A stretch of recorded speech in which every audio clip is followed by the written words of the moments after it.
All right, let's get right into it. I want you to forget everything you think you know about free markets for a second. What if a government, and not supply and demand, set the price for the most critical materials on the planet? Today, we are digging into a really radical proposal coming out of the Trump administration, using a Pentagon-designed AI to basically set prices for critical minerals.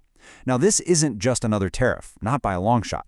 This is a plan that could fundamentally rewrite the rules of global trade and, yeah, maybe even start a new kind of economic Cold War. So the program itself is called OPEN. That stands for Open Price Exploration for National Security. But this is where we hit our first and maybe most important counterintuitive twist. You know, the truth is often hidden behind the numbers, and in this case, it's definitely hidden behind the headlines. Now, what's really fascinating here is that we have to clear up a huge misconception right off the bat. This AI is not some crystal ball trying to predict future prices.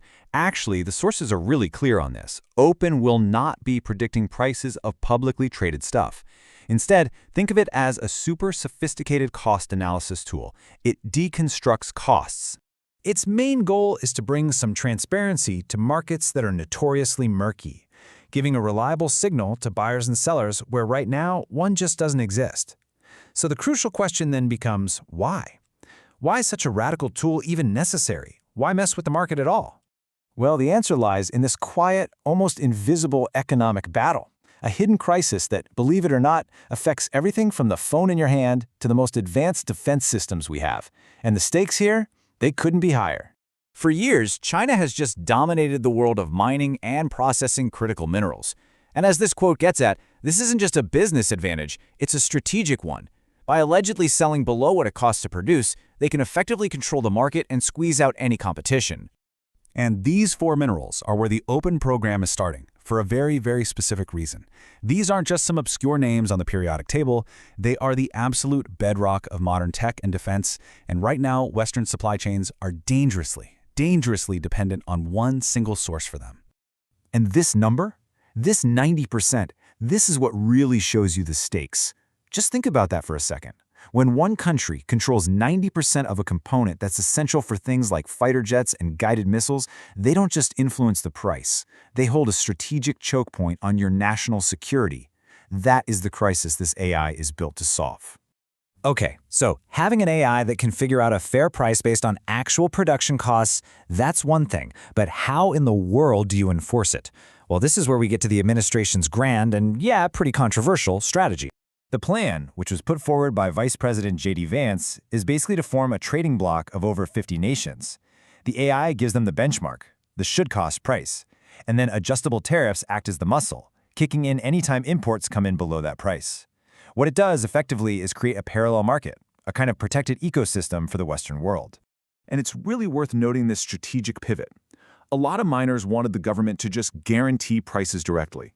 But there was no congressional funding for that, so this is the workaround. Instead of subsidizing single companies, the goal is to reshape the whole market so that Western projects can actually be profitable on their own. A secure supply chain. That sounds good for everybody, right? Well, this is where the truth starts to get a lot more complicated.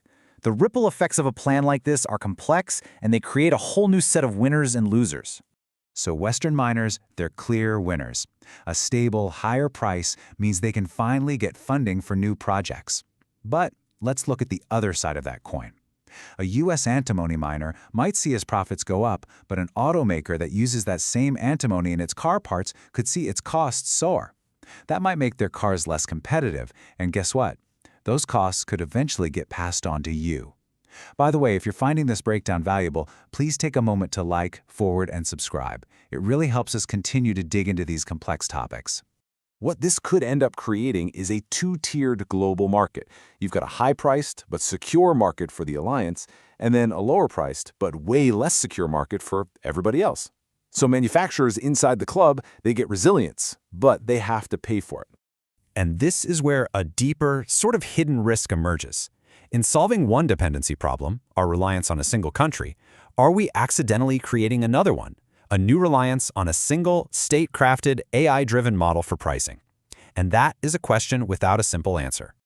So, what's really vital to understand here is that this is so much more than just a new policy. It signals a fundamental, philosophical shift in how we think about what commodities even are.